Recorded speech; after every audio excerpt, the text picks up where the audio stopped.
Pour ou contre la nouvelle augmentation du prix du paquet de cigarettes? Depuis le 1er mars, les accros de la clope doivent débourser 1 € de plus. Est-ce assez dissuasif pour arrêter de fumer?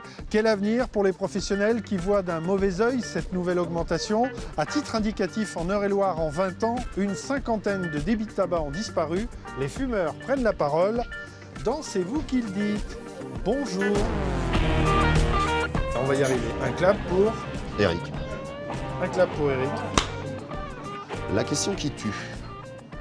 Vous êtes pour ou contre cette nouvelle augmentation? Bien évidemment, non. C'est pas une volonté des buralistes de voir les prix augmenter, bien au contraire. Pourquoi et que craignez-vous à terme? Ce que l'on craint à court terme, le marché parallèle existe déjà, mais on va avoir une explosion de ce marché parallèle. Vous voulez que je retire ça? Que pensez-vous de l'augmentation du paquet de cigarettes? Ouais, ben ça fait un peu cher. Très cher. Combien vous payez maintenant? 7 € et quelques le paquet. Je trouve ça hors de prix.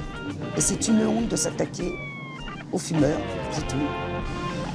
C'est une question de santé publique, donc c'est difficile d'être contre, mais moi je pense que les gens peuvent réguler d'eux-mêmes sans augmentation du prix. C'est une grosse augmentation, hein. 1 € là, ça fait une vraie différence. Voilà, j'aimerais que l'argent qui est taxé sur ces cigarettes aille plus vers la prévention ou alors l'aide aux personnes qui sont malades des maladies du tabac. Est-ce dissuasif pour arrêter ou pas? Non, pas tant que ça. Pas pour l'instant, moi je suis pas prête, c'est tout. Dissuasif pour arrêter, quelqu'un qui fume, que le paquet soit à 7, 8, 10, pour moi ça changera.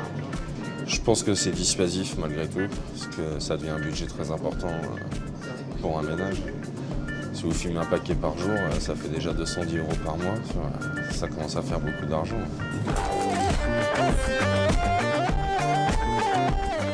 Achetez-vous des cigarettes dans les marchés parallèles? Ah non, pas du tout. C'est chez le marchand de tabac, c'est tout. Je vais pas en chercher ailleurs. Il m'est arrivé 1 ou 2 fois de passer dans des villes où des vendeurs à la sauvette, sous le manteau, pouvaient proposer un paquet. J'ai dû dire oui 1 fois ou 2, mais en général, non, je viens ici au tabac des Permons. Je crois que j'en ai 1 ou 2 là.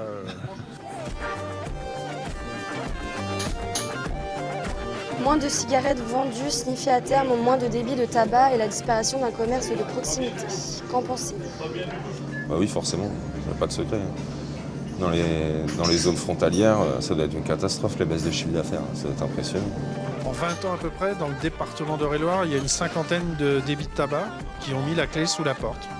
Moi, en travaillant dans un tabac, j'ai pas remarqué que les gens venaient moins, qu'on faisait moins de ventes. Après, au niveau des comptes, le soir, j'en sais rien, mais j'ai l'impression de servir autant de clients que je servais avant l'augmentation. Vous avez arrêté 5 jours. Oui, C'est et bien. j'ai repris. Au 6e jour, paf, c'est reparti. C'est ça. Mon mari m'a énervé. Votre mari vous a énervé?